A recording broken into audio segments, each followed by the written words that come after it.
What motivated you to write this book? What do you want people to know? Listen, you were crucified as a family. This is where we'll agree. You were crucified as a family just as we were crucified as a family. My father went down that escalator and they didn't wait 12 minutes. The Washington Post wrote an article 12 minutes later. This is when the impeachment of Donald Trump began. They impeached my father not just the first time, they impeached him the second time. They made up the dirty dossier. You covered it well for a very long time. You know the slanderous lies that they put in there. I was the guy getting the call from the FBI and everybody else saying, I hear you have secret servers in the basement of Trump Tower communicating with the Kremlin. You know, CNN, and you were part of it at the time, they were relentless in accusing us of literally Russia collusion, which was totally false. We had nothing to do with Russia.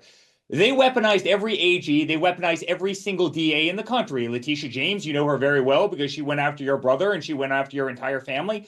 Yeah, Alvin Bragg, Jack Smith, who was planting classified documents at Mar-a-Lago. They were raiding our houses.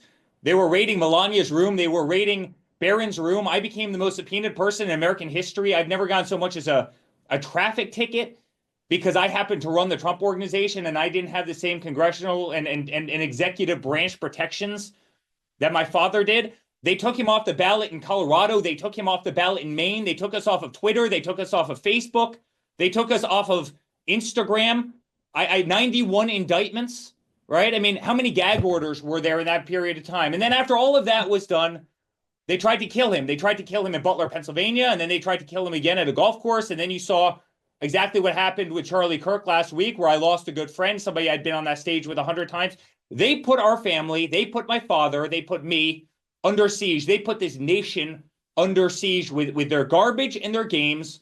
Also, they could get a couple extra votes, and it's wrong, and the nation needs to know that, and the people watching the show needs to know what these people did because it's illegal, it's undemocratic, and it's the last thing that should ever happen to the United States of America.